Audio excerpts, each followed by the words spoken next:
Hey everyone, how's it going? Behold the storm here. I know it's been a while since I've put any content out, probably 6 years or so, maybe more. But I just wanted to come back at you guys with a video about the Marvel Champions living card game designed by Michael Boggs and Nate French from Fantasy Flight Games. This game is incredible.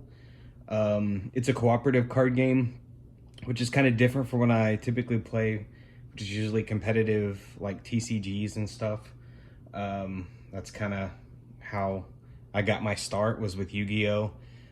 Moving on to the Dragon Ball Z card game and different things like that. So anyways, it's kind of a different avenue for me, but I really enjoy this game. I like that you can play it solo as well as with up to 4 people.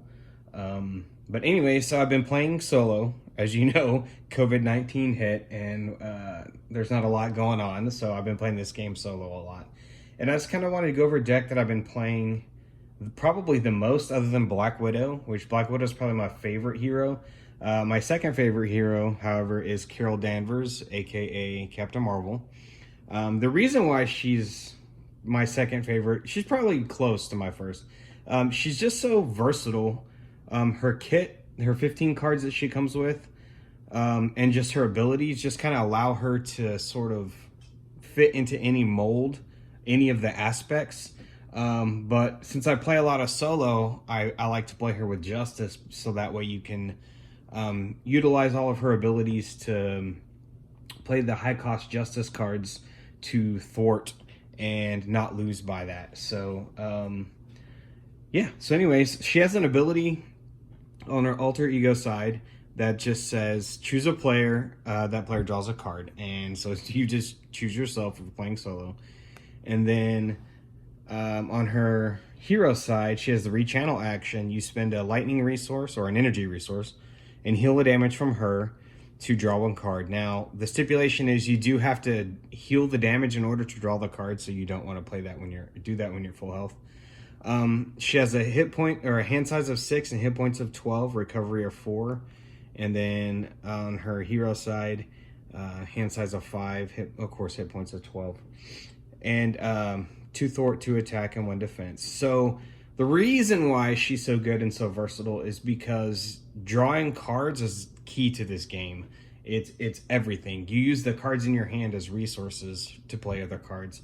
So the more cards that you have in your hand, the better that you're going to do.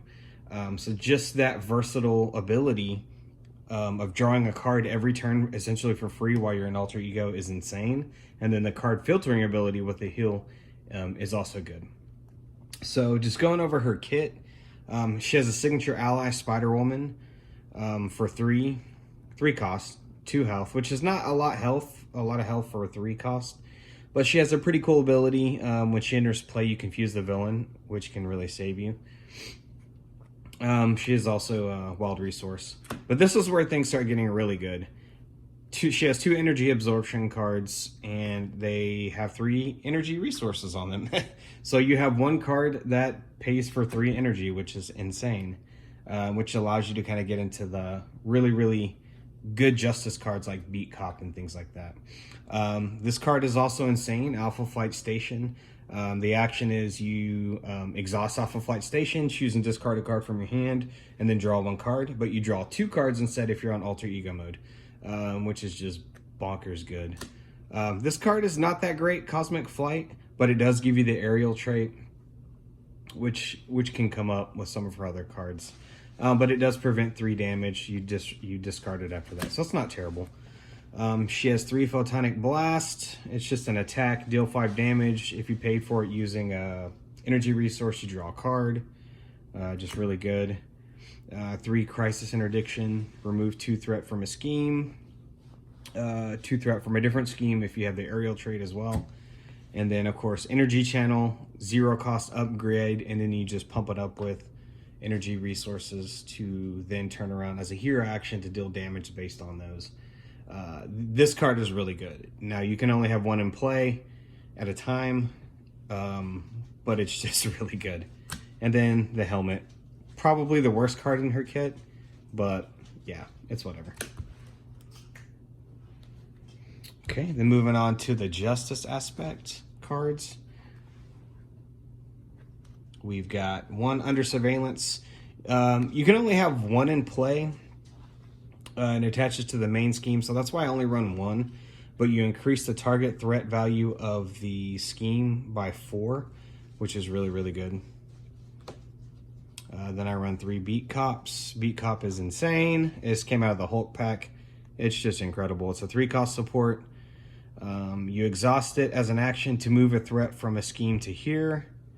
And then as a different action, you exhaust and discard Beat Cop to deal 1 damage to a minion for up to each threat here. Just insane. So good. Then I run 3 Stealth Strikes. Stealth Strike's really cool. It's a hero action attack. You deal 4 damage, which isn't a lot of damage, but it's not insignificant. But then if you defeat the enemy that you're attacking with this, you also get to remove 2 threat from a scheme. So it's pretty cool. I think it's good. Then I run 3 for Justice. It's just a thwart. You remove 3 threat from a scheme, and then 4 if you pay for it using a mental, which is good. I run 1 counterintelligence, and only 1, which is kind of crazy, but it's okay. You can only have 1 in play per player anyways. But I like just having the 1 because I run Agent Coulson, and he can fish it out from the deck of the discard pile. So it's kind of like you can get it, you know, at any point that you play Coulson. So anyways, I don't like running multiples of that, at least in this deck. I run enough high-cost Justice cards that 2 to the power of Justice makes perfect sense. And then we start getting into our allies. Allies in this game are king, so I try to play as many as I can as long as I can afford them.